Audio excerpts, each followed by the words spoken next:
And there will be bills that show up that are like 1,000 pages long and that just came out of like Nancy Pelosi's butt. Like there's just these things just appear. And I had no idea what I was getting into. So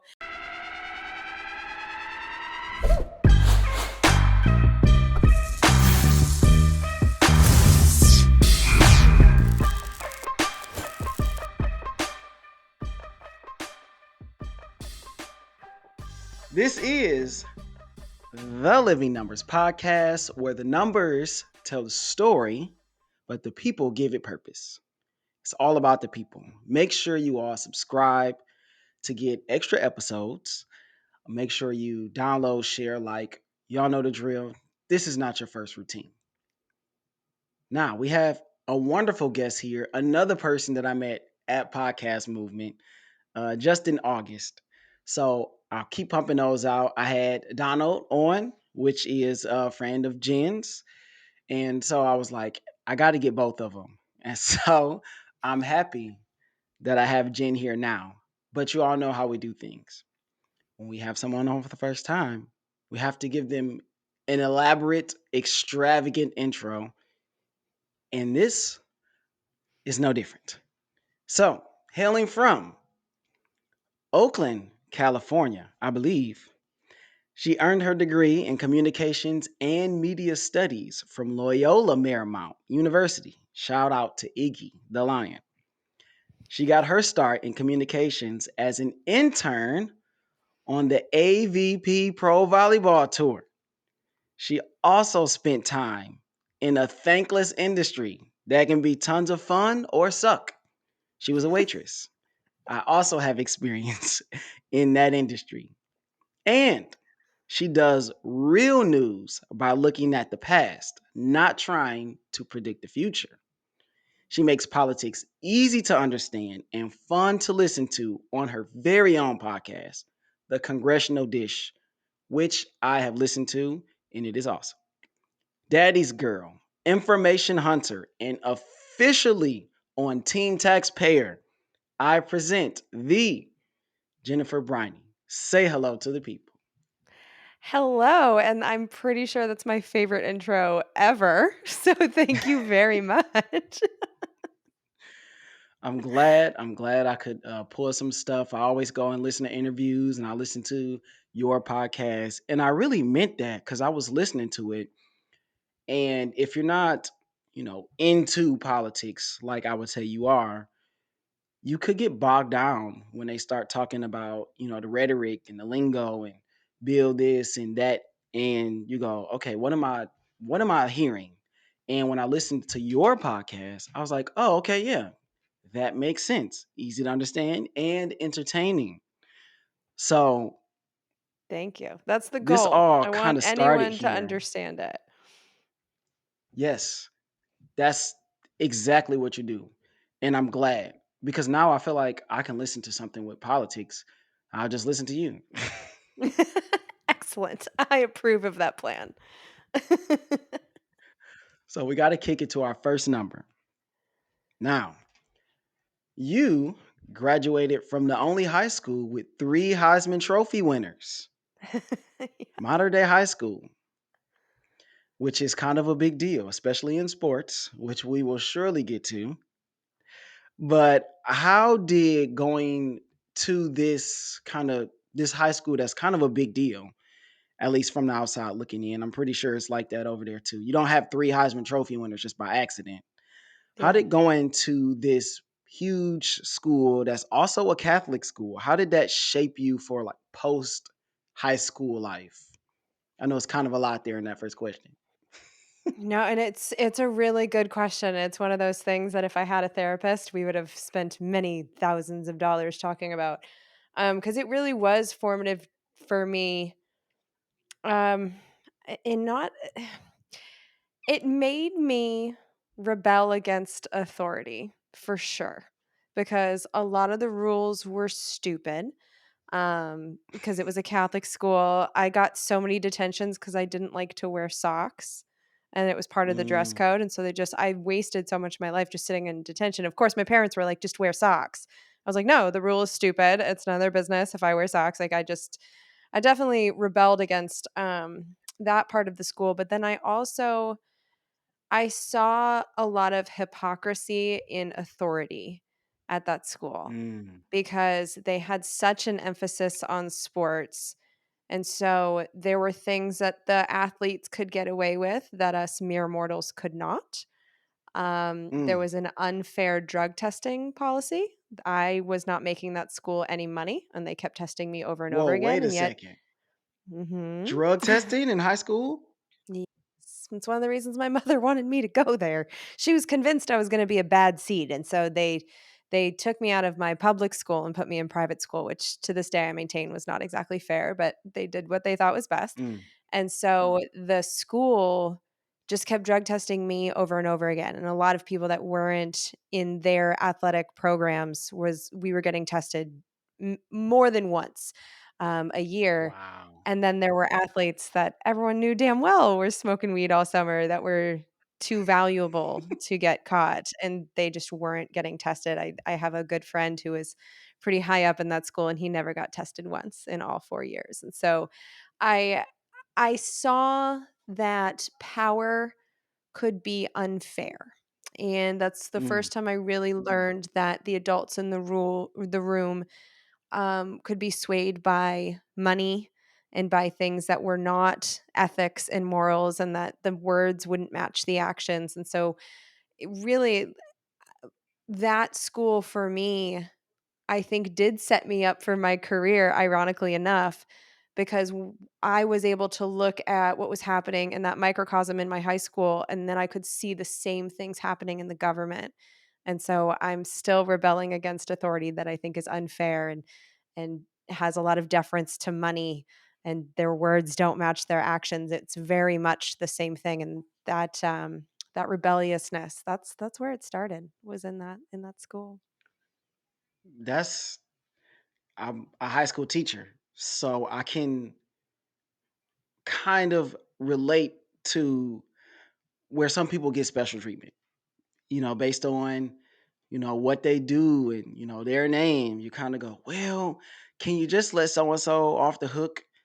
And I try to be that person that goes, I don't really care what you do in school. No, as a matter of fact, I do care. However, if you want to continue to do that, then you got to be able to take care of business everywhere else. And that is my outlook because I think that is the fair way to do it. And I think that teaches people a more valuable lesson, which is you really got to take care of your business and do what you have to do to be able to do what you want to do. Because that's real life for most people. And all too often, um, obviously, we could apply this to athletes because that's usually the people that we see that get this special treatment because the sports are so popular. And depending on what school you go to, it may be football, it may be basketball. Those are typically the ones. Is usually one of those, but they get this treatment like they don't have to abide by the same rules, and that I hate that. I really do. Yeah, So I and try it to be one of doesn't those people serve that the are kids fair. well either because, Yes. there was one particular star, I just knew every morning he had a morning class that he never went to, ever, and when he went to college, he didn't last very long, and so as an Mm. adult, he wasn't served very well, and so to watch the negative repercussions of that for the kids too, I felt was really unfair. It was like the kids were kind of used for the sports, and then what happened to them after was not really a concern. And that's not what the school's supposed to do. So I'm glad that you're trying to be one of the good ones. I try. I really do. And it's really interesting how this like right before we get to be adults, how much these experiences shape us. So was there any political interests while you were in school? My guess would be no. No. No, not at all. I was so Mater Dei is in Orange County, California. So I'm not really from Oakland, even though I did live there for the last 6 years. So that's Mm. not inaccurate. I have Oakland in my soul for sure. But I was raised Ah. in Irvine, which is a Republican, relatively rich area. And so my parents were Republican. And when I turned 18, I voted for George W. Bush because that's what us Republicans do. It really was that stupid of a reason. It was just, it was a tribal thing for me. And so when I think I was 20 when we started the Iraq War. And, back then I had friends that joined the military for the college money. There was no Uh-huh. wars, there was no threat to that. And then all of a sudden they went overseas and they were fighting in some war that no one really understood why we were there. And a few of them died. And it was very serious. And so, really, that war, it wasn't even 9/11 because I was an adult when that happened, but I was still just like, oh, that's a giant crime. Like, we'll get the bad guys and that'll be over. Like, that didn't even really do it. It was the war because it Mm. wasn't something that was done to us, it was a choice. And I was living in Germany at the time, and I saw how angry the world was at us. And yet I had been told that everybody loves America and everyone supports the war. And yet that wasn't true. And so to see that with my own eyes and then come back here and those myths were still believed, it was like, okay, why is it that this experience was so different? And then I come back and then I was able to, through documentaries and stuff, see what people here were seeing on the news, which was very much it was almost like a commercial for the news, talking about the shock and awe campaign and how cool these weapons are going to be. And it wasn't a serious discussion, it was cheerleading, it was propaganda, I guess is the correct word for it. Yep. And I was never the same after that. It wasn't even being in Europe when the war started, it was coming home that was hard because I just assumed that everyone here was having the same kind of response that I did. Like the war was so terrible that everyone at home was angry about it. And to come home and see how few of my friends cared, and it wasn't like I was different from my best friend, so it's like we had to have different experiences. And so I Hmm. just saw my own country in a completely different light and never recovered. I started asking questions, and every time I got an answer, there were 50 more questions, and that still happens to me all the time. And so, yeah, that experience took me on a path that, when I go back to I guess my, I don't know, 30-year reunion, because my 20-year got canceled because of COVID and they're not rescheduling it. Oh So, man. whatever reunion we get next, there's going to be a lot of people that are surprised by what I'm doing because there was just no indication of this. If you knew me in high school, I was just They're dumb, gonna be like, wait, vapid. her? No. No way. Yeah. It's Yeah. That nothing will like be the reaction. it's nothing like living overseas and seeing how other people view us to go, huh? Okay, yeah, because over here we're fed one thing, and then we're fed something different about other countries as well. And then we Yeah. go out and we experience those countries. Because I lived in China for a year teaching English, and it Mm. was totally different. Because people would be legitimately concerned, like, are you okay over there? Like, is the government trying to get you and stuff? I was like, I'm from Detroit. I feel safer over here than I Yeah. did over there. Like nobody has guns. That's one Yeah. thing that was very, very obvious. Not even the police. They had sticks. That was it. It never felt hostile. So what was your experience going to Germany? Because I believe you went right after high school, right? And that's also a country that we have been fed a lot of stuff about, based on history. So, how was it different when you got there? Yeah, so I was a junior in college when I went, and I was there for 5 months, and I felt the same way. I felt safer in a lot of ways, like, the cops, like you mentioned, they're on the street. They're not in their cars, they're not separate from us, they're not dressed like Yep. stormtroopers, they're on the street, they're speaking to people, they generally know people's names. I felt like if I was minding my own business, drinking a beer outside, ooh, like, they left me alone. In a lot of ways, I felt more free over there. Mm, I also felt like the infrastructure And this is what I've noticed, and it's been bothering me a lot lately as I continue to travel, because it's been the same in Portugal and Poland and all these different places that we're told are like backwards, like we're better than them. And yet it's so much safer to get around there without a car or even in a car, because the Mm, cars are smaller, and the way the infrastructure is set up, it keeps it separate between the bikes and the people and the cars, and yep. people respect the crosswalks. And um, I go overseas, and I've spent most of my time in Mexico and in Europe, and I generally feel safer. And in so many different levels, it's not just like the lack of guns, although that is huge, especially having lived in Oakland. Like, you kind of play the game of gunshot or firework. Like, sometimes you just Yep. don't know, but you hear stuff all the time. Um, yeah, so just knowing that, plus the health insurance, like I got really sick in Germany, and my Mm, eyes crusted shut. Like, it was one of those diseases where I'm like, I don't know what I have, oh, but this wow. is freaky and I've never had it before.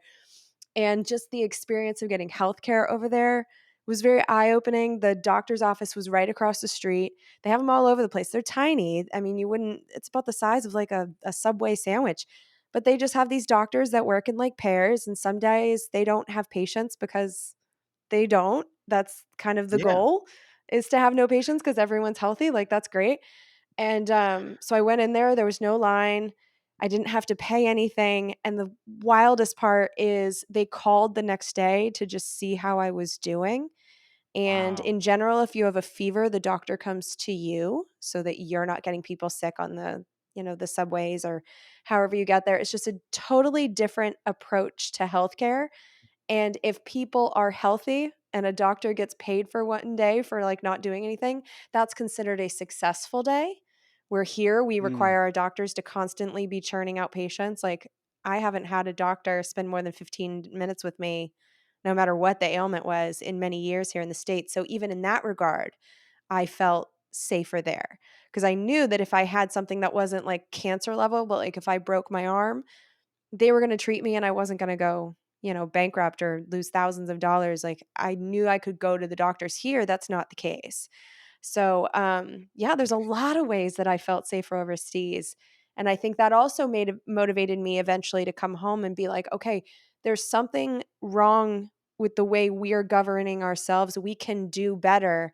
And so I started looking into like, "Okay, so how are we governing ourselves?" Because you have to understand the mm, problems in order to solve them. And, I think I'm getting to the point where I understand them, but the what to do about it with the power structure in this country, that's a problem. But, mm. I'm getting better at spotting what we're doing differently. So, I guess that's Okay. helping in my own way. Man, that's all we can really do. Like, not everybody is going to run for Congress, or not everybody is going to, be boots on the ground in the communities, and not everybody is going to be a podcaster. So that kind of brings us to our next number here, which I was looking at. Okay, what's kind of a big deal right now? And maybe you've touched on it, maybe you haven't. But our next number here is 400 billion, because apparently, to get rid of student loans, that's how much it would Mm. cost. So, a few things. I want you to talk about your podcast and kind of the origins where you made that first move to go, okay, this is this is what I'm going to do. And then what did you have to do first? What was step one besides getting that amazing intro music? Well, while since that's our number, 400 billion for student loans, I Go do think for it. it's worth noting that one step I didn't have to take was that I didn't have to pay off student loans. I was Mm, lucky enough to have parents that paid for my college for me. And so I don't know if I could be doing this job if I had to pay thousands of dollars a month in debt for that education that I got, which honestly, aside from studying abroad, like, that was my junior year. I came back senior year and focused really hard on my studies because I came back a completely different person and wanted to understand the media, and, like, so I was really into it. I got mhm, very lucky that I did get something out of that education, but there are plenty of people that don't. They get the degree, but they didn't really get the knowledge because they were just in it for the piece of paper. Yeah, so there's Yep. there's a lot of That's people me. that end up like that, and I got very lucky. So that was one thing where as long as I could pay my rent and afford some food, I was able to do it. And when I started, really, it was just because I was becoming quite unpleasant to be around.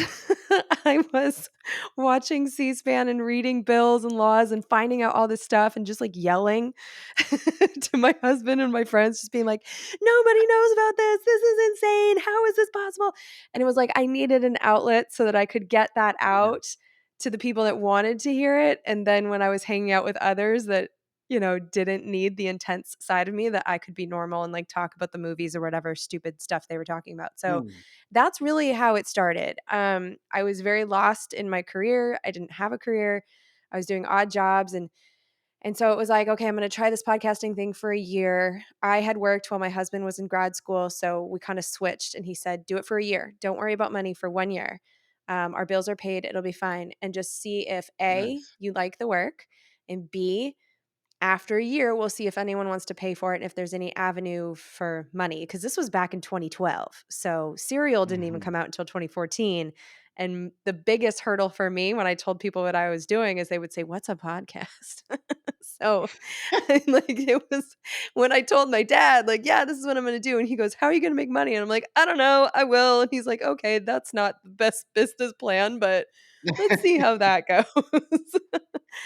But I knew I wanted to travel full time, and this was something that could travel with me if I could make it work. And so it really was just I had an idea that I Mm. wanted to exist in the world and figured if I was hungry for it, maybe other people would be hungry for it too. And it turns out that bet was right. But yeah, it was a combination of factors that got this off the ground. How'd you come up with the intro music? So there used to be this cool website for podcasters. It was called Mevio. And they Mm. had a music directory where independent artists could go and put their music, and then we could use them in our podcast without having to worry about copyright and any of that stuff. So on Mevio, I found this song, Tired of Being Lied to by David Ippolito, he's the guitar man. He actually performs every weekend in Central Park and has been doing this forever in New York City.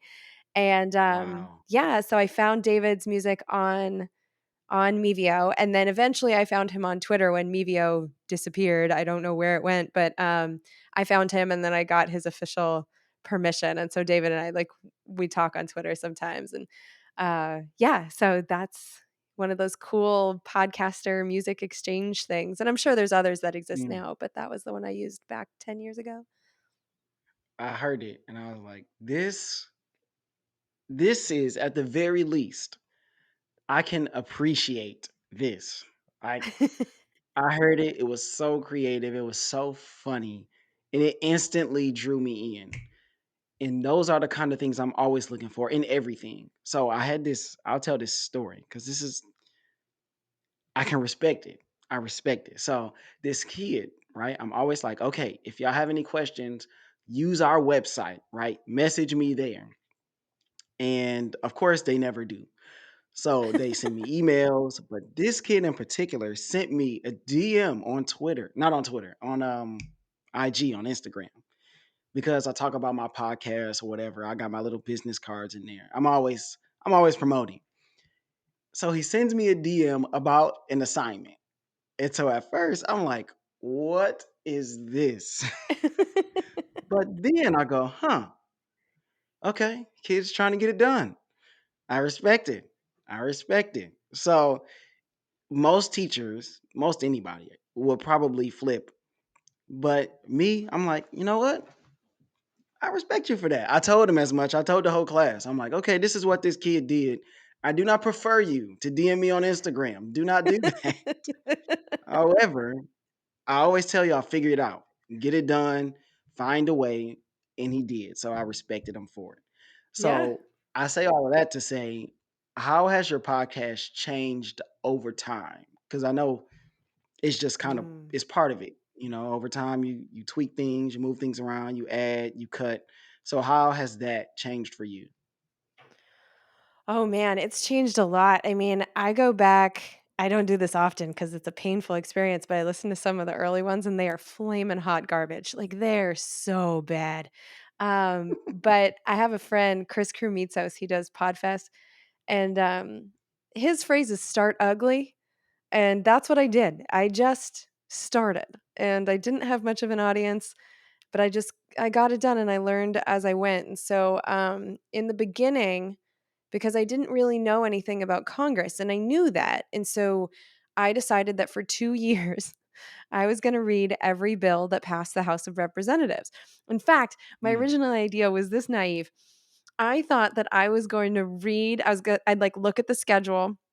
I'd read all the bills on, like, Monday, Tuesday, Wednesday, and then I'd record on Thursday so that on Friday, people could understand what they were voting on in Congress, which I know now is impossible because that schedule means nothing, and there will be bills that show up that are, like, 1,000 pages long and that just came out of, like, Nancy Pelosi's butt. Like, there's just these things just appear, and I had no idea what I was getting into, so that idea went sour really quick, but for 2 years, I did read every bill that passed the House of Representatives, and it was mm, horrible. There were multiple times that there were 1,000-page bills, and because it was my first time, I know now that there's stuff that you're gonna see come over and over again in these same bills every single year, but it was my first time. So, I learned a lot about the process. I was angry, I cried on air a lot. It was ugly, but it mm, set me up for understanding how that place works. And so over the years, I've tried different things with every new Congress. A Congress is 2 years long. So I started reading things from the House and the Senate, but that was clearly too much. Then I focus more on laws now because now I know that there's thousands of bills that are introduced every year, and just because a bill is crazy and excellent podcast, fodder, it's not serving anyone to learn about a bill mm, that is not gonna affect your life, so I focus more on laws now. I focus more on hearings now too because I learn so much about what's going on in the world, and the hearings make me especially mad because they are so easy to watch and summarize, and yet I don't understand why our corporate media doesn't bother. Like, there will be mm. 2 dozen hearings in a day. So if you're looking for stories, there's just tons of them and experts that are Right. testifying about all kinds of different things, and I love the hearings, and so my job is still difficult because there's more content than I could ever know what to do with, but I think I'm getting good at figuring out what matters, what's gonna affect us most, and just choosing the topics that are going to help people vote in November. Like, that's really my Mm, goal is so that when someone goes to look at the job performance of the person that's representing them, to at least have a few bills that they can be like, "I would like this person to vote yes on this, no on this," and check and see if that matters or if it matches. And, yeah, so I'm getting better at it, but I think it's always gonna be evolving because I still feel like I'm very far from doing it correctly, whatever that means. So, yeah, it's constantly changing.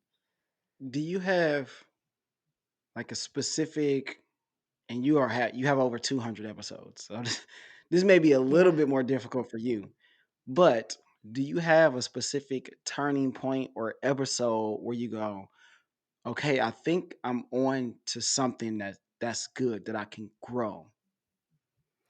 Yeah, it happened right around the 200th episode, so fairly recently. Um, I've had a couple of different times where I've had a shift, so it actually happened around 100 and then around 200 where I Mm, felt pressure to read every bill. I eventually abandoned that. But then around 200, I decided that my schedule was not gonna be as rigid anymore, because it was very important to me to do what I said, which was 2 episodes a month, and, like, I didn't take a vacation for 5 years. It didn't matter, like, mm, what the holidays were, it didn't matter, I just, like, worked nonstop for 5 years, and it was killing me, and I was gonna burn out. And so around 200, I decided some months there's only gonna be 1 episode because I need a break, and some months there's only gonna be 1 episode because I'm reading an extremely long bill, and it is what it is. And And just the structure of it, I just decided to commit to each episode is gonna be the best I can possibly make it. I'm gonna dive as deep as I need to. If I need the extra time and I lose the money, 'cause, I do a per episode, structure on Patreon. So when I don't do an episode, it costs me thousands of dollars. And, Mm, but I just kind of leaned in more to the art of it, and I'm enjoying the work more. Even when I take the financial hits, I feel reinvigorated by it. Um, yeah, it's like I made these rules a long time ago with how I was supposed to do my own show, and then I found it, like, stupid. It was stupid looking back on it, like, it's my show, I should be able to change it, but once I said I was gonna do something, I felt like that was written in stone. So, yeah, I'll experiment with formats. In fact, I just did that. My 258th episode was a brand new format, which was a lot less of me and a lot more of a hearing, and it was received well, which is great. But yeah. I'm feeling more free artistically since around episode 200, and Mm. that has just breathed new life into me and into the show. Yeah, there's just something about those big changes of the digits and the 3 in that, 100s column Yeah, yeah. that both times it happened, the show and I changed a little bit too. It's kinda strange. That's awesome that we can give ourselves room because you start out with one mind and you're doing it the best you feel like you can. And then you start to look at it and you're like, okay, I need to change something like this. Mhm. Or I just have an idea. I want to do something different. And it's important to continue to give yourself that so that you don't burn out.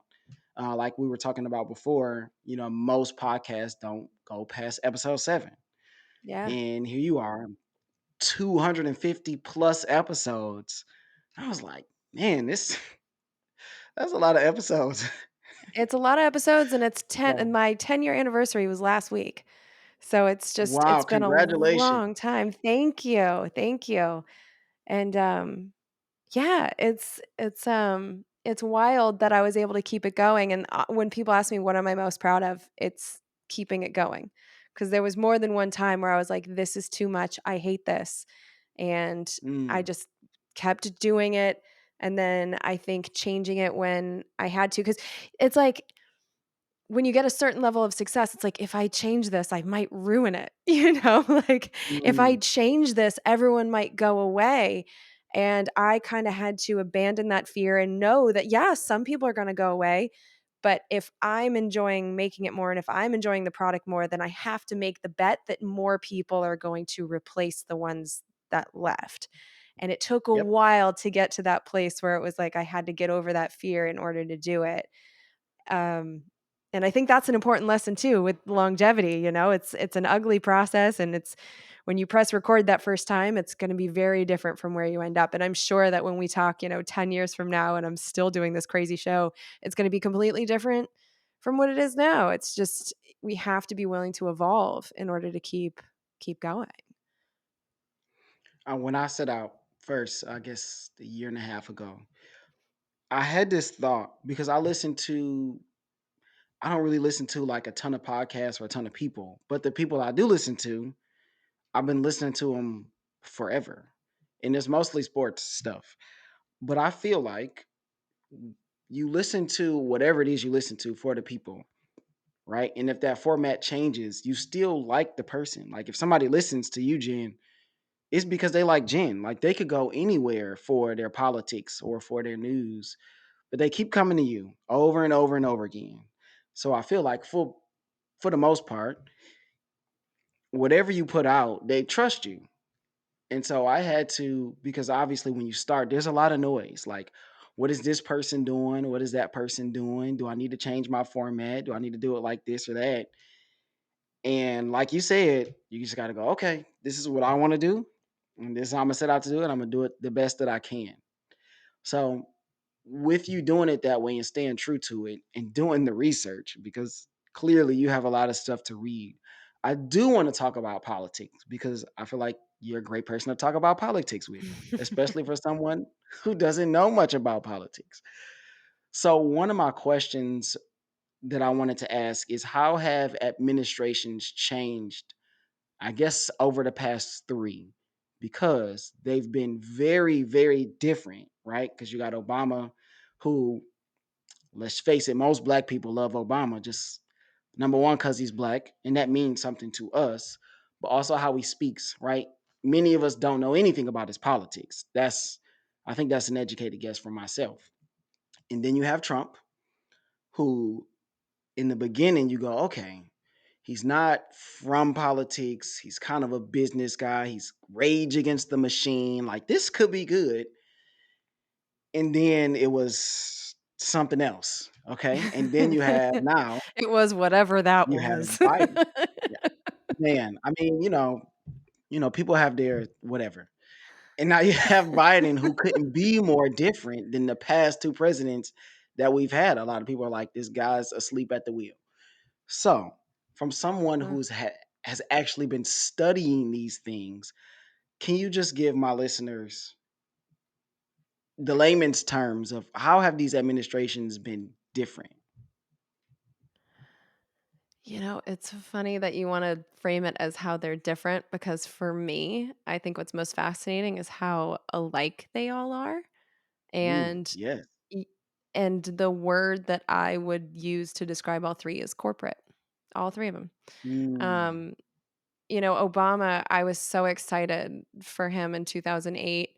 But I was in Europe again during the primaries when him and Hillary were going at it, and so to watch the coverage from over there, they're just way more honest about what's going on there, and so they were covering who's donating to these people, and, it was very clear even before he was elected that he was gonna be corporate, and he was, like, the bankers went and stole millions of our houses. It was straight up fraud, and they didn't get in any trouble for that, and it was Obama's, Justice Department, it was his people that allowed that to happen. It was, um, Attorney General Eric Holder, it was his decision to let all of them get away with that. And then you had mm, Trump, who is just a walking, talking, fraudulent corporation. And then there's Joe Biden, he was Obama's vice president the entire time. He was the senator from Delaware, which, fun fact, if you look at your credit card, it's pretty likely that your credit card company is based in Delaware because that state is so banker friendly that all of those mm. companies are based in Delaware. And he was their senator, for Christ's sake. So we've just, one of the things that's been striking to me, because what I do, I don't really do politics, I do government, and I'm paying attention to Mhm, Congress. And what's amazing to me is with all these changes in administration, Democrat, Republican, we're still always at war. The corporations are still getting gifts. Like we're in a like the Republican Party has been known as the party of big business for a long time, and for good reason. But the Democrats, with Republican help, just passed this semiconductor law, which is a massive taxpayer gift to an industry that's already profitable. But they had moved their operations overseas so that they could labor shop, so that they could pay people less than minimum wage. And then, like, oh, mhm. whoopsie daisy, we don't make anything here anymore. And so our car companies can't get computer chips, and like none of the companies here can get what they need. And so we need to pay to build their factories here. And like there was no guarantee that at the end of this that we even get profit sharing with these companies. It was just like, here's a one-way deal. Here's our tax money. It goes to you, and then you can profit forevermore off that. That's a bipartisan Wow. consensus with both of these parties. And it goes in the executive branch, it goes in Congress, and it's not something I went looking for because like I said when I started this, I knew nothing. It just became incredibly obvious. And there's 3 industries in particular that just have our government Free owned at this reign. point. Banking, pharmaceuticals, fossil fuels. It's amazing to me the control they have over our government. And yeah, and so when I look at these, the differences are on cultural things. The differences are Mm, on abortion, and they're constantly trying to divide us by sex and race and anything that they can divide us on, because if you try to change the conversation to class, we outnumber them and we're getting screwed. Like, we are united in that when it comes to economics and, Yep. workers versus the shareholder class, because so much of what they do just it funnels money to the people that make their money in stock. And so, that's what I've witnessed over the last 10 years, and it's a Mm. pattern that once you start to see it, you see it everywhere. And, yeah, so that's when I look at these last 10 years, that's what I see. I see the similarities. A bunch of bull crap. Yeah. There are that's yep, they're all paying the same people, and the people who don't have the money, right, the haves and the have-nots, those are the people, me, you, my wife downstairs, we're the Yeah. one footing the bill. Uh, Well, and so even some of that's the people that we consider rich are in our category. Like, I consider Joe Rogan to be one of us because he works for his money. The people mm, that I think are doing this to us are a very small group of people. And that's why I call them the shareholder class, because they get their money by having money to put in the stock market. And then all these different avenues that I'm seeing, like the semiconductor law, it's a wealth transfer, because what you're doing is you're giving it to a company that is going to hand out some of that to the shareholders, which is what they exist to do. Like, these companies don't exist to help our society, they exist to pass out money to their shareholders. But half of Americans don't have any stock at all. And I think the stat was, it was something crazy where, like, the top 1% now holds over 85% of all the stocks. So that is, like, when you look at this massive wealth transfer that has been well documented, that has happened in my lifetime, that's how it was done. And so answering that question for me was like a big light bulb, and it took years for me to get there. But when you look at the wealth transfer, I'm like, how did they do it? That's how they do it. And so when I look at the haves and have-nots, the have-nots are actually a much larger category than we seem to think. Like, you can be in the right. middle class and own a home or two and still be on the side of the workers, like, it's a Mm. very small group of people that are controlling things, but they keep us uneducated. They keep us having to, and the vast majority of us have to work paycheck to paycheck and struggle. And so we can't pay attention. And that's how they get away with it. But yeah, we outnumber them in the ways that matter. And so that's another thing that I try and do on my show. I don't do a lot of episodes on the things that they want us to talk about, that they want us to be divided Mm. by. I like to focus on the things, I focus on class a lot, because those are the things they're focused on. And so I think we need to focus on them too. So, yeah. So that actually brings me to a question that I have written down here is what are some things that people get wrong about politics and government? Like people like us. You mentioned it a few of them. You go, well, these administrations weren't really that different. It was just all about the cultural things. So what are some other things that you hear maybe in your friend circles, maybe just being around, maybe at a diner or whatever, where you go, if you only knew, what are some of those kind of things? Yeah. Um, I was shocked by how our government is functioning and how much of it is done. And I don't think this is terribly surprising. I feel like people can smell this now in a way that they probably couldn't like 20 years ago. But how much of our government is done by people we don't elect and in secret? I've seen the numbers now. The classified budget in our war budget is unbelievable. Tens of billions of dollars every single year, and we have no idea where it goes. We also have these things called transfer authorities. So you think the Mhm. money's going to one thing, but then they're allowed to move it around really at will, and they don't really have to tell the American people when they do that. So even when I read these bills and I tell you this thing is getting funded, like, we're not really sure, because they have so much ability after the money goes out the door to throw it around at each other. Um, and then just like the government funding process is hopelessly broken. So there's, like I said, there's thousands of bills that get introduced every year. But the majority of legislating that I've seen happens at the end of the year One opportunity is the government funding crisis, and it's always a crisis every year, at least since Always. yeah, it's at least since I've been doing this. So it's been 10 years and it is consistent. In fact, we are recording this on September 27th. The government's supposed to be funded this Friday by the 30th. It is not.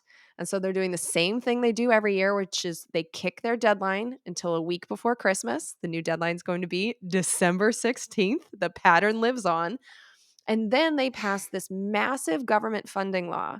And it's supposed to be 12 different laws that are carefully crafted. Nope, it goes all at once, one massive bill, and then all kinds of stuff gets stuck onto it that never got a hearing on its own, that never got a vote on its own. They just attach all kinds of stuff, and then that's what piggybacks into law.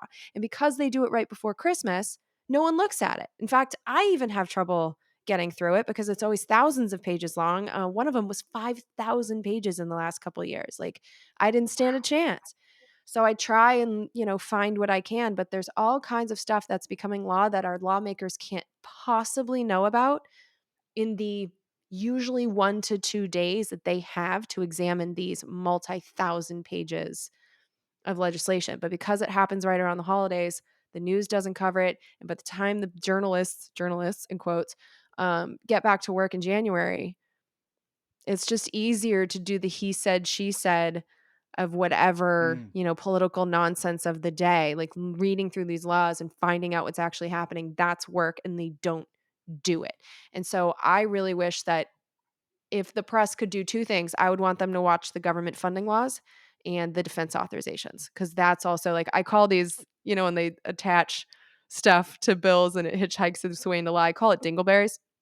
And those are the Mm. two laws every year that have to be signed and therefore are stuffed with dingleberries. And I just feel like if more people understood that, especially in journalism, there are thousands of stories sitting there waiting to be told. But people just don't even know where to look. You think you think they want, I mean, obviously, do you think they want to cover that stuff? Do you think they Yes. want to tell people about that stuff? I think they would if they didn't have overlords telling them what to do and if they actually Mm. knew where to look. I really do, because I actually have some friends now in corporate media, and they would love to cover more serious stories, but they have bosses that want them to cover the clickbait, because that is how corporate media is funded, is through advertisements. So it's not, I think there might have been a time maybe when my parents were kids where the incentive was to inform the public. But now the incentive is to please the advertisers. Like, your customer is not the viewer, if that is your funding model. Your customer is the advertiser. And therefore, you're going to do the fluff story on Starbucks latte, disgusting Ah. drink. And then they'll have the peppermint one in December. But some journalist who actually wanted to do good in the world is assigned that story and has to do it because it's a native ad Mm. and they're being paid to do that. And so, and then also we have a consolidation of our media too. So we used to have local news, and it Mhm. still looks like local news, and you'll have your local newscasters, but they only get to do one or two stories in that half hour that they have. Um, the other stories will be national stories that are going out. The Sinclair Broadcasting Group is the one I'm thinking of, where they will just send out scripts. And so the person who is local to you will just read a script.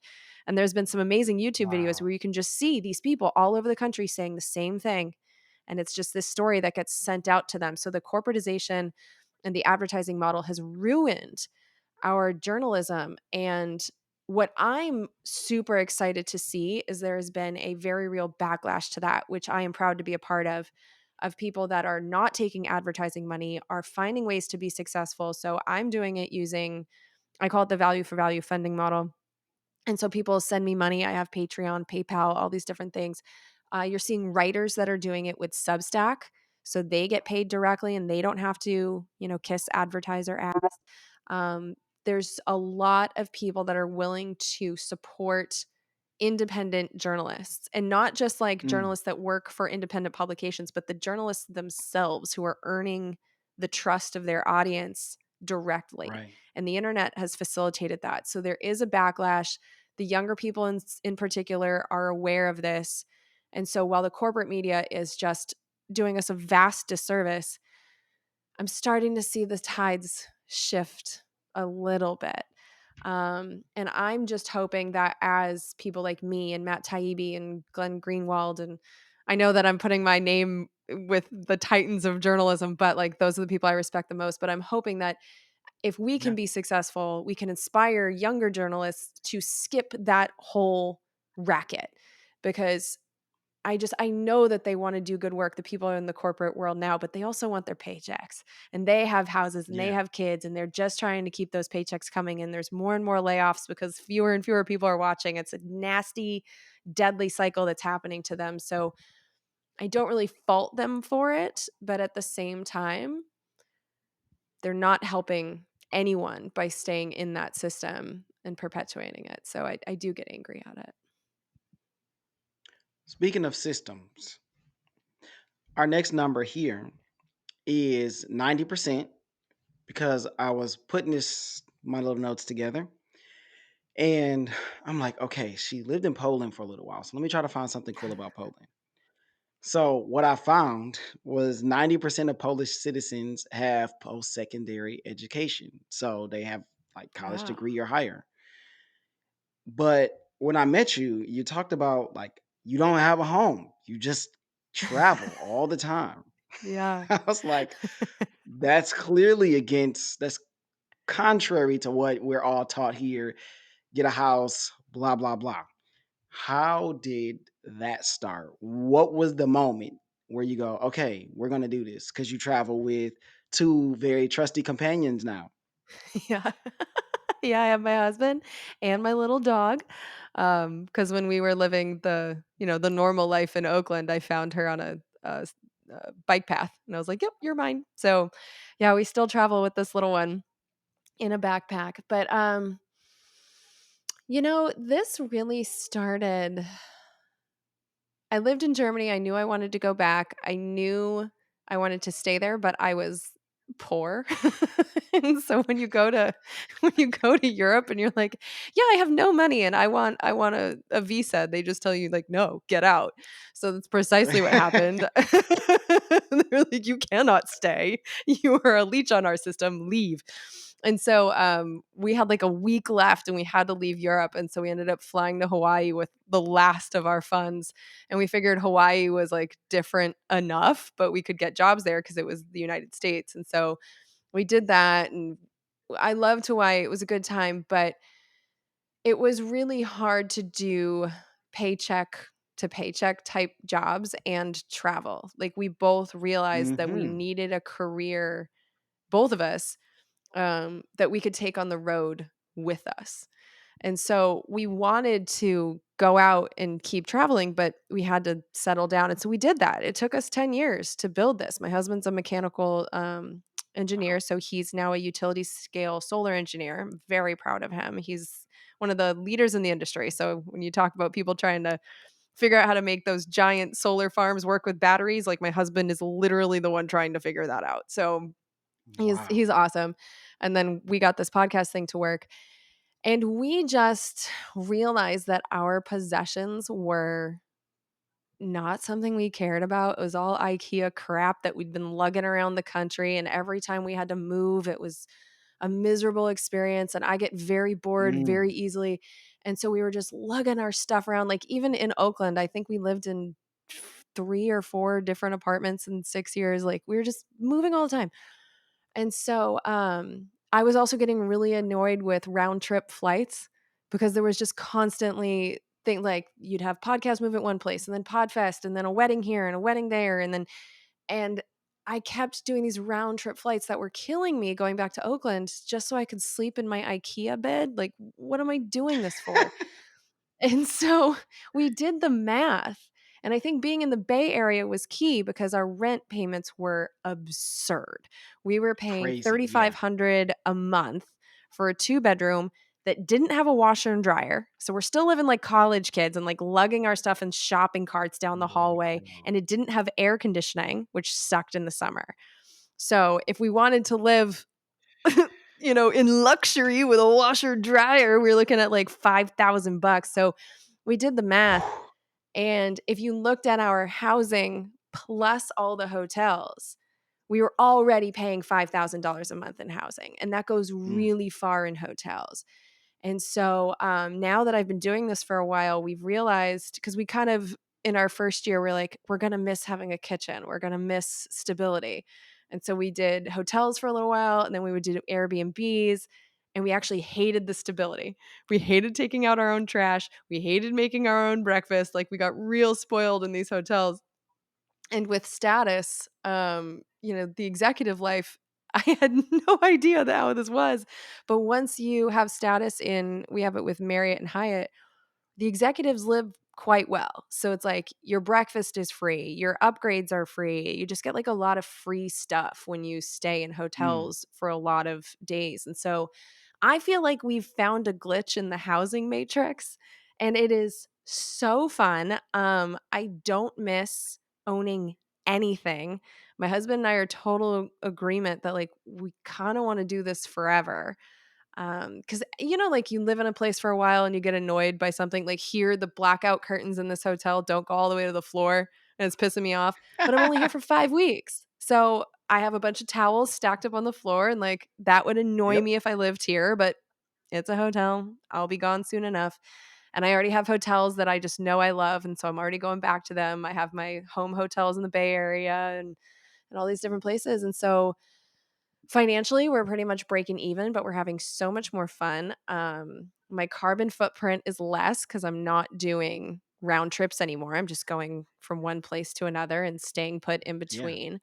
I'm not lonely at all, which is surprising. I thought that I would desperately miss my friends, which like I do, but I'm still seeing Hmm. them because they're meeting us on the road and I'm seeing people from all over my life that I haven't seen Yeah. in Yeah. years because, I don't who travels all the time. So I'm going to them and so I'm Nobody. I'm never bored. I'm never bored. And when I'm exercising, I'm running in cities that I've never seen before, so my exercise is also my sightseeing and I've never been happier or healthier in my entire life. And actually, we may have discussed this a little bit at Podcast Movement, but I've also found that because I'm not bored anymore, I'm not really drinking anymore, which I wasn't expecting. Yeah, I can't say I've completely stopped. Like I'll still, party once in a while, but I found that in the Bay Hmm. Area, I was poisoning myself every weekend just because I was bored and had nothing else to do. Mm. And all of that has gone away. So yeah, I love it. It's so much fun. If I start a fourth and That's then in my last podcast, this is what it's gonna be about because I love it. It's the best. yeah. This sounds like a great podcast idea to just talk about being on the road and your favorite spots. Do you have a place in particular that was, I'm not gonna say your favorite or your least favorite, but a place that was different than you thought it would be? Like you land, you're like, huh, okay. Like that's different. It could be in a good way or a not so good way. I'm actually gonna say Poland. Bring it full circle to how Okay. you started our number. Poland, and this is where it goes back to like American myths, right? When I think of Poland, Yep. I think of former Soviet Union state. The myth in my head is that they are behind us somehow. Like, I don't know. But I'm not surprised to hear how educated they are because everyone speaks more than one language. And I felt very stupid there because I only speak the one. But so many people and Polish is a hard language, but, I was actually volunteering there, feeding Ukrainian refugees, and the Polish people I was working with, they spoke Russian, they spoke Ukrainian, they spoke English. It was Wow. incredible, and so they were very educated, their infrastructure was insane. Like the streetcars were so efficient. They came every like 3 minutes. The pedestrian infrastructure was completely separated from cars to the point that anytime I got to a major intersection, I just assumed there would be a tunnel underneath it that you can just skip the Mm. whole intersection entirely. And then they had an entire city in those tunnels. So there would be food and nail salons and clothing stores Wow. because yeah, it was like a whole city you didn't even know existed, and it was not just in the capital, it was in Krakow too, and um yeah, just efficient, the food was amazing, and it's one of those places that honestly, I was going there because my family's Polish, and so I was curious about it. I was nervous to go because Mhm. I thought I would be going to somewhere kind of like scuzzy.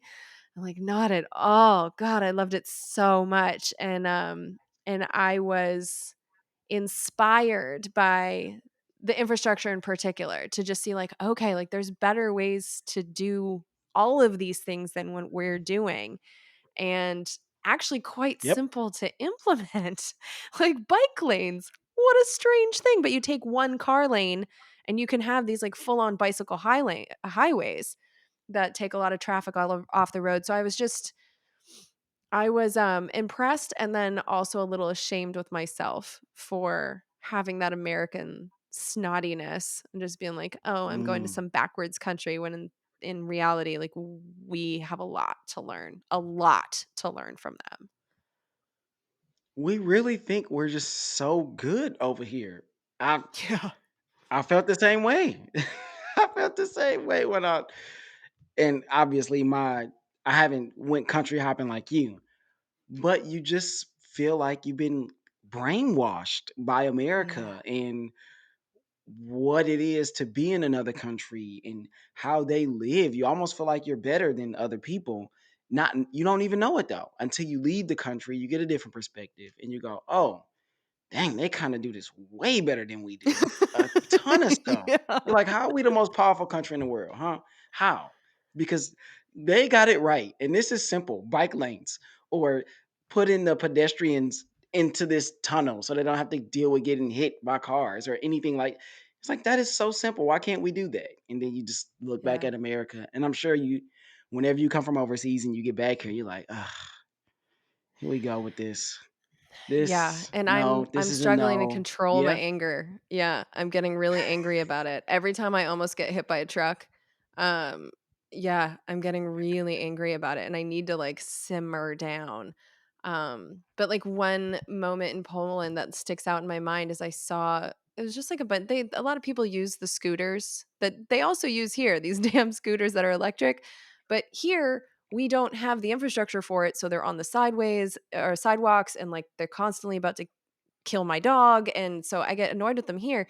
They Mhm. didn't bother me in Poland because they have so many bike lanes and they have it set up, and I saw this kid, and he couldn't have been more than, like, 8 years old. He was around the same age as my niece, just had his little helmet on, was scooting like he does this every day, just getting himself around town.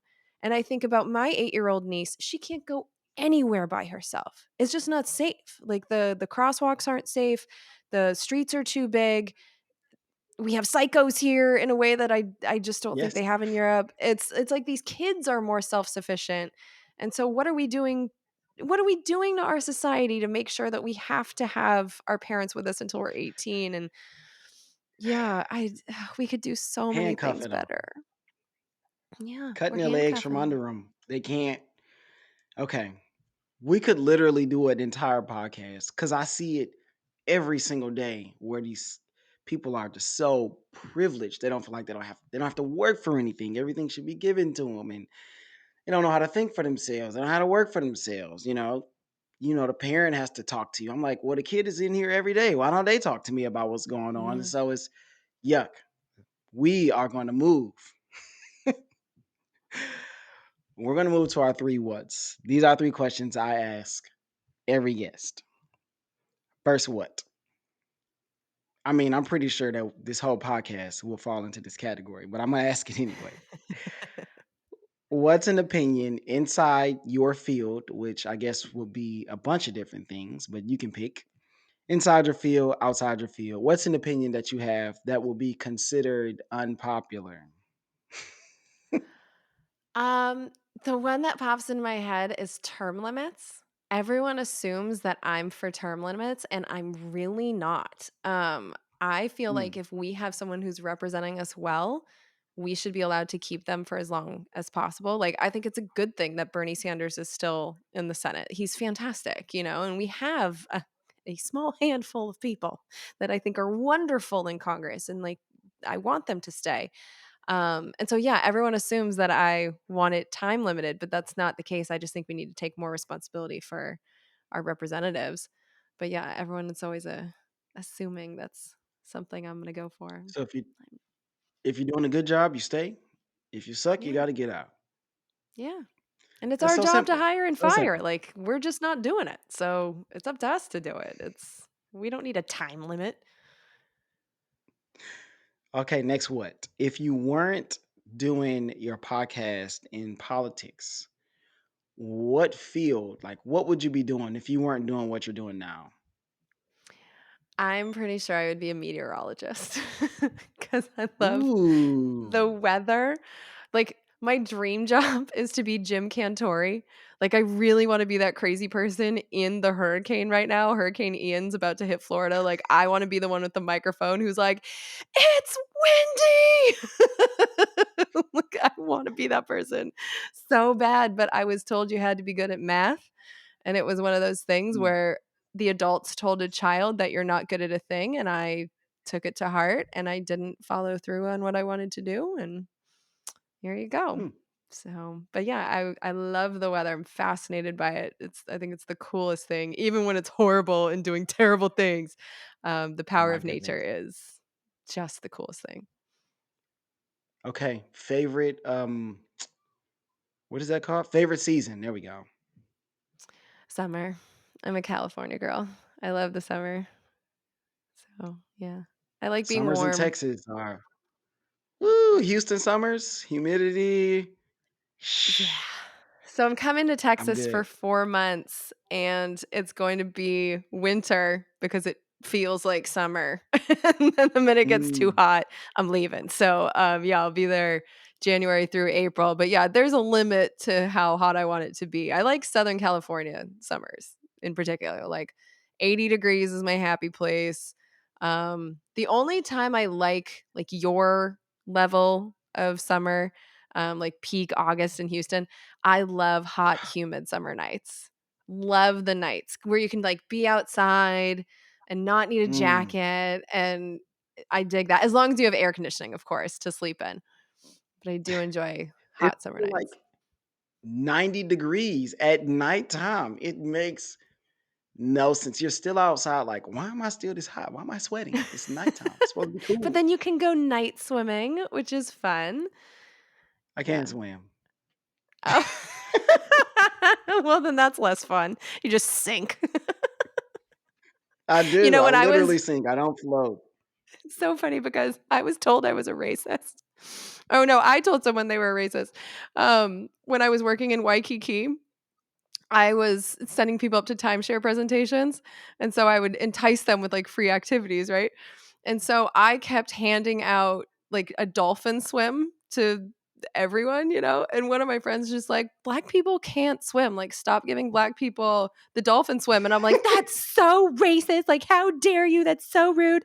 And then finally, some amazing sister, I think she was from Atlanta, finally was just like, "Girl, you need to tell black people that we want luau's, we want buffets. Don't ask us to swim." And I was like, "Oh, so that wasn't racist." She's like, "No, it's an actual thing." And so I actually paid for her luau. Like, she got the best That's deal. funny. She was the best. But yeah, I thought that was like so rude. And now over the course of the years, like I've actually have quite a few black friends who are like, "No, we don't swim." So Yeah, we don't. If what it is starts to that? get a little bit high, we got to go back. But like, did you never learn? Like, do you not take swim lessons? Like, why? How do you not know? I mean, well, when you're a poor kid, like there are no swim lessons. You just learn how to swim from a friend or somebody else's parents or something one day at the beach or at the pool, or you don't learn. So I Yeah. guess I just never. I think my brother knows how to swim. My wife knows how to swim. Did you I've grow up almost in drowned a few Detroit? times. Did you Yeah, grow I'm up in from Detroit. Detroit? And Hmm. so, I mean, it gets hot there in the winter or in the summer too. Like, how did you Yeah. cool off if you weren't in the water? We went to Cedar Point in the summertime. Is that an amusement park? That's in Ohio, it's an amusement park, but we played football in the summer. We weren't, like, at the beach a lot. I don't remember going to the beach a lot. Some, but not a Okay. lot. Oh, we went to Belle Isle. I'm tripping. We went to Belle Isle, yeah. I never learned how to swim. I don't know how it happened. Yeah, it's a funny pattern that, yeah, I just thought couldn't possibly be true. The stereotype is real, at least in many of our cases. Yeah, I learned Okay. about a stereotype about white chicks when I was in Waikiki too, because all my friends were like, "You white Ooh, chicks, you love yes. bacon." And I was like, "Yes. Yes, we do." And it's like a noticeable pattern that all white chicks like bacon. Apparently other cultures are not as into it as we are. But yeah, the Man, pattern it's funny how holds. some of these things are true, Mhm.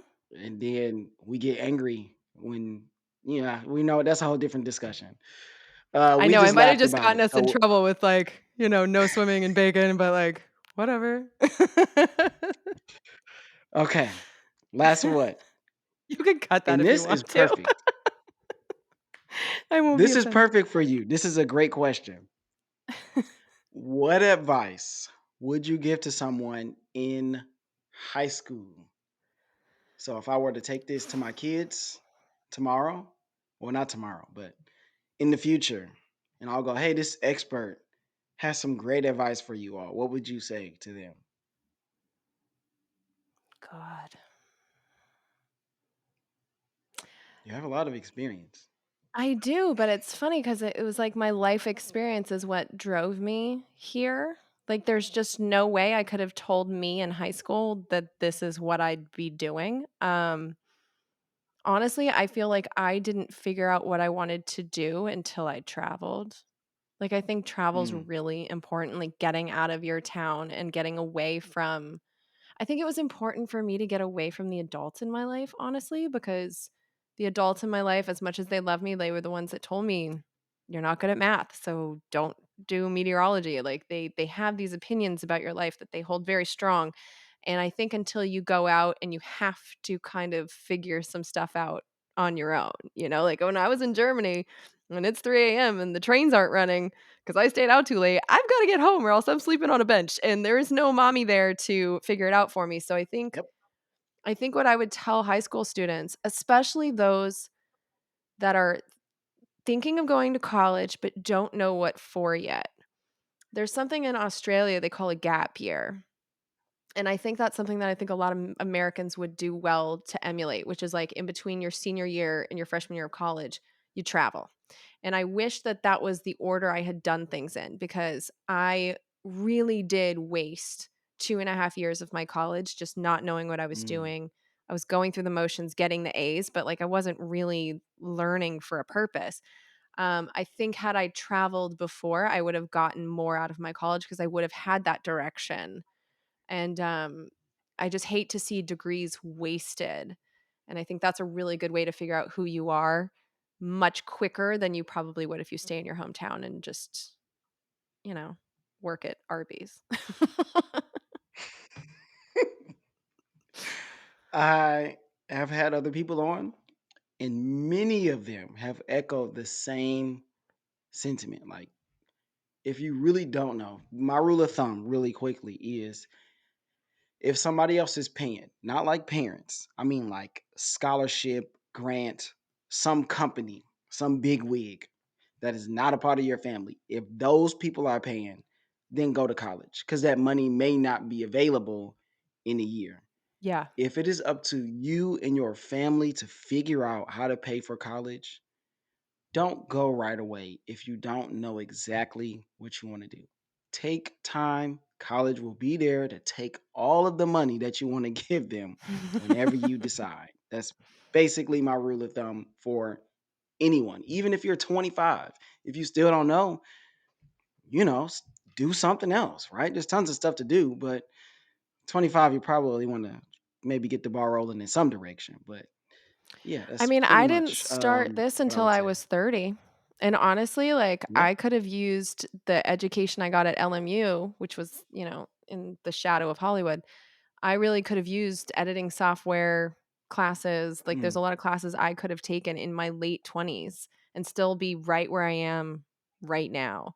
So I don't even think 25 is too late. Like I definitely partied my Mm-mm. 20s away and I have no regrets about it at all. So I think it's never too late, but to know that you are teaching our high schoolers and that's the advice they're getting, like, I really love that that's the position you're in because that's excellent advice, and I think it's cool that that's what you're doing. That makes me happy. Yes, thank you. I think that's Yeah. a great spot to end it. Now, before we leave anywhere, of course, we want you to tell everyone where they can find you. Socials, website, podcast, the whole shebang. Well, I'm no longer trolling the streets of Waikiki, thank God. I am now on the internet. Congressionaldish.com is where you can find the show, and I think the most valuable thing I do actually are my show notes. It's very important to me that I give everyone my sources because, like, who am I? So I earn trust by giving you every one of my sources for every episode. So that's on congressionaldish.com, and of course, the podcast is on Spotify, Apple Podcasts, Google, all those things. And then I also am the co-host of another podcast called We're Not Wrong, which is I do government, Justin Robert Young does politics, and Andrew Heaton is our I'll call him a libertarian, but I just think he is a historian, comedian, lovely human being. And we talk about politics, but we are friends and we're not mean. And we do a lot of laughing while doing it. It's a very unique, special thing that we have. So, yeah, the more Mm. off the cuff me exists on We're Not Wrong, but Congressional Dish is my baby. That's where you'll actually learn things, and we do have a lot of fun. So, thanks for having me. This is really fun. I wish we could do this every week. Hey, I've always we'll talk. uh, thank you all for listening to the Living Numbers podcast. Make sure you guys subscribe for the extra content. Make sure you all like, share, download. Y'all know the routine. This is your host, Tony Rambles, signing off for the one I affectionately call Jen. You can find her at the Congressional Dish and also on We're Not Wrong, which is a great name, by the way. Thank you. I will see you all in the next ramble. That's good. That's excellent. Was that black people Oh swimming man, thing too stupid? Did I get us in trouble with that? no, it's fine. Okay. I think it's fine, but like I never know what's gonna make